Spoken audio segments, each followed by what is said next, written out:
So my understanding here is that I'm live, and the frame rate may be of the choppy variety. I don't know how's that work, but that the audio is acceptable. So this is my lovely loft in Maine. I don't want you to be jealous, but it is a lovely loft. On the other hand, there's no windows. It's kind of like a basement in the sky. So you can pity me or envy as you see fit. The webcam's over there. Actually, let's look at the webcam. Here is, of course, the screen I'm looking at. It's not this screen that you see. It's a different screen over here. So I was thinking about talking about the Hangout on Sunday. Look, I got this big heavy coat on because it's kind of cold. We had a couple 70+ degree days. It seems like spring is here. Our, pellet stove is off, and then today it rained. They're kind of cold, but the pellet stove's already off. I mean, we could just turn it on, but it's like, well, I thought it was spring. Don't need that anymore. So it was like 62 inside the house today, which is starting to be a little bit chilly, for me. Call me a wimp or whatever you'd like. Don't really, because I'll take offense to that. But, so anyway, what was I talking about? So yeah, the illusion exists Hangout. I don't know what it should be about this weekend. Go back to abstractions. There's this dude who said I was a mystic. I'd like to argue with him. That's not really a subject for the Hangout, though, but where is it? And thinking a lot about activism, I suppose. I haven't been thinking about it that much, actually, but I mean, relative to what YouTube is about, and certain, it's about philosophical activism, which includes all kinds of activism. I've been thinking a lot about political activism and feminism and the practicalities that you face if you go out as any kind of a liberal or progressive or just nominally liberal, just like, well, I'm kind of conservative, but I'm against the war kind of liberal. You're going to run into the fact that feminists, people that self-describe that way, women, not necessarily, but women, offering themselves as, well, I'm a feminist, I'm in a feminist organization, and we do this for the, general welfare of human rights. You're going to run into that. What are you going to do? Say, no, I don't want your help. No, you're not going to. So many people are going to have no interest in giving you any help. You are going to appreciate this help that you're being offered. And that's the situation I've been in, so I appreciate it. Now, if a bunch of people on Twitter and YouTube that blog say a bunch of stuff that pisses people off, and those people that are pissed off want to say, oh, well, look, now what this thing you believe in and these people that have helped you, well, here's what it really means now. It means what Twitter says. Maybe I'm just an old fogey, but it's like, I'm not buying that. It'll have to take longer, and you'll have to work harder than that to convince me that Twitter's more real than my own real world experiences. Now, one person was like, oh, but Twitter is real now. It's a part of reality. Online life is a part of reality. Gotta face it. It's like, okay, good point. Maybe I dismiss it a little bit too much, but it's a part of reality. It's still like minimize down. People that just say words online are not as significant as people that go out into the real world and try to elect candidates they support, or protect or implement and activate for laws they think are important, and so on. You know, it's just like the one does compare to the other in such a way that, you know, one is more significant. I'm sorry. I feel it is more significant for me to answer the question of what is feminism based on people that I've ran into in actual political activities out in the real world, you know, supporting real candidates, trying to support particular issues like peace activism and anti-war, or uh, fair elections, you know, by which we mean, you know, probably public financing, or at least some sort of financing system that isn't obviously just a legalized system of bribes, and other issues like that. And they show up, and I give that a lot more weight. So that's one thing I've been thinking about talking about. So what else? These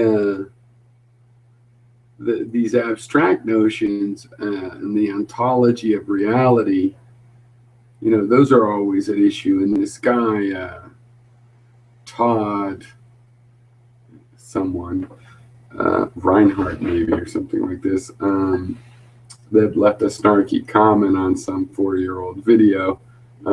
You know, naturally that's captivated my interest. And so he's an interesting case. I mean, like I said, it'd be difficult to go into the particulars, but he's another one that's just, his immediate reaction to me is that, you know, it's some sort of a mystical argument, this embodied mind idea. And really, you know, I like the idea of just going over and over, and this is what illusions exist is all about, really. You know, what that's meant to signify, that phrase, there's this very material, in the proper sense of material, issue, or phenomena rather, that we can start from, which is every single one of us has a stream of images that appear to our internal eyes and senses and everything. Now, when our physical eyes are open, a lot of these come from the real world. But if we're dreaming, or even when our eyes are open, some of them, like a face in the cloud, might look like they're coming from our eyes, but really we know it's like, well, it's just a cloud. You know, it's getting introduced somewhere on the inside.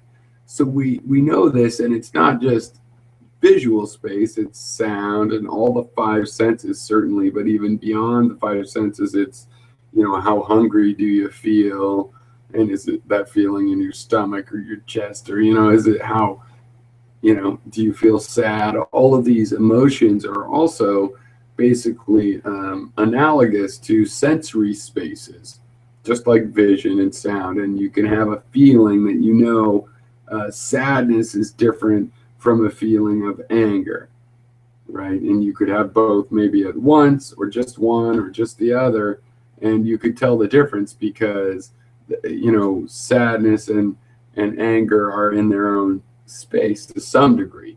You know, maybe they bleed over. Maybe if you're really angry, it affects the sad space, and so on. That's true, but also that's true in sound and vision. We know that in some cases people can have visual experiences from physical sound, and no doubt the other way around as well. So so you have these distinct spaces, but of course there can be some bleed through from one to another, because they're all sharing the same circuitry in the brain. No doubt explains that aspect of the phenomena, right? So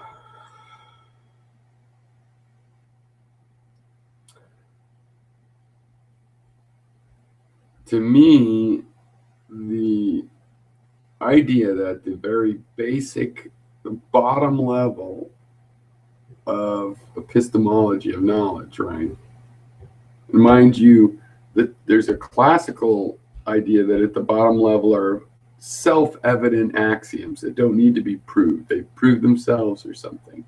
Right? But I say at the bottom is, well, nothing quite that sparkly. But what we have at bottom for us in reality is that since we're brains and bodies, we evolved to this point that we're at now.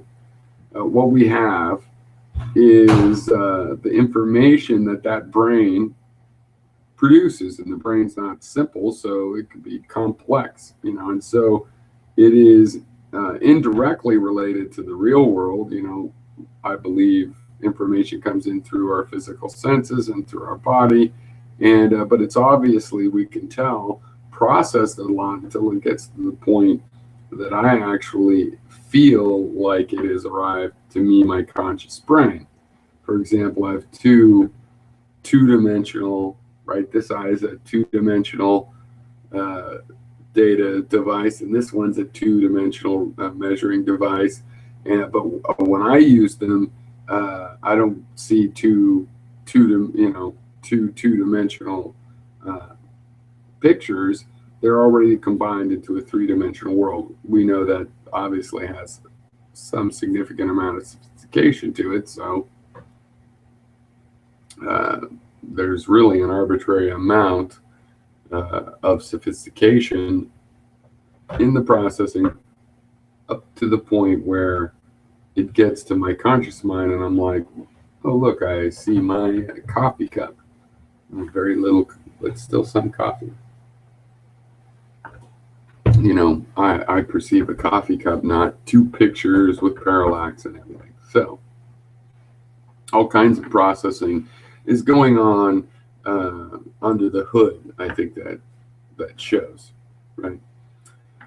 Still, none of this complexity changes the fact that we receive in our mind, possibly that's the conscious mind, or possibly there's more than one or some broader categories, that is to be determined. But one way or another, however that works out, I am experiencing a stream of perceptions, right? That's for sure true. They just keep coming in all of these wavelengths, not all of them at the same time. Sometimes some of them quiet down, but I sort of have the feeling that, no, I have that all the time. It might be quiet now, but if there was a sound, I'd hear something. So my sound is still on. It's just silence is a special kind of sound, or more abstractly, I'm not hungry at the moment, but I do have my hunger sense is working, and it's telling me, no, I'm fine, I'm silent, which means there is no hunger, right?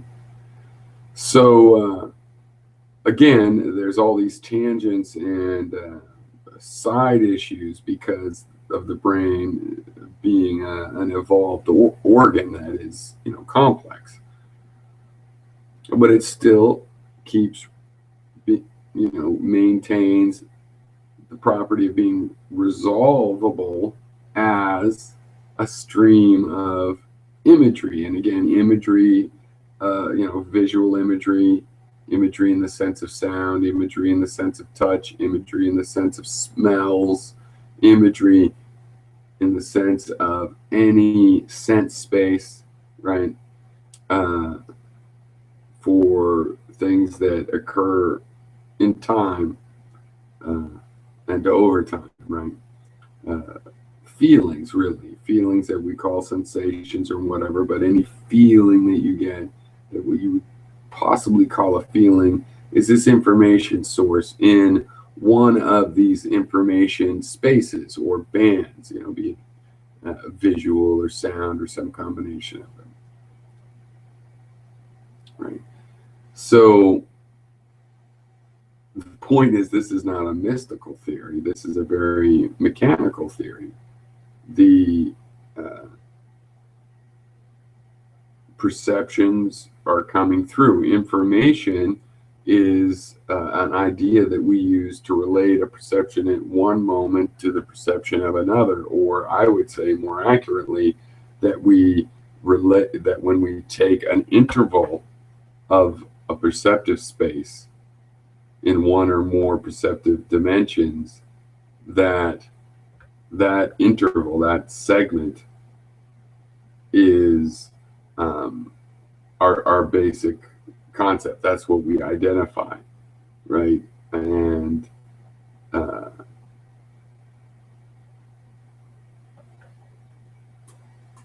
all of our data processing comes from that, and some of our rational ability to process comes from ignoring things that are outside that interval.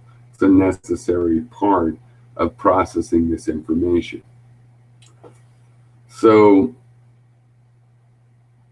I don't see any reason that we can't all, any of us discussing this issue, face and start from that basic reality. I don't think any of us are going to be able to deny, when put to the detail, that we have the series of perceptions in various spaces associated to our so-called senses, which are special kinds of feelings, and in general our feelings, which would include pain and hunger and feelings beyond the traditional 5 reliable feelings, which are the senses, right, where we identify which ones we think are most real. But there's, hunger is also real. Pain, probably best example of that, seems to count as real. And yet, of course, we know there's a subjective part. Well, all feelings have that. That real aspect and the subjective part, I would say. But regardless of where you come down on an argument about something like that, we do have this series, and it's the only source of information that we have about anything else, any phenomena or anything else. When you might think, no, I also have what the scientists tell me, but you look at the professor and listen to him, you look at the book to read about it. That is you getting it through your perception. So even in that case, while it is possible to get this highly compressed information collected by someone else, encoded into language so that you could read it, it doesn't change the fact that you got the information through one or more of these sense spaces that we all necessarily are limited to. For all of our information has to come through one of these information sources, which are our feelings, including our sense feelings. So, all right, this is my loft and main darkness. I can see in there. It's not totally black at all on here. It looks black. So anyway, triangle office. Goodbye, one viewer.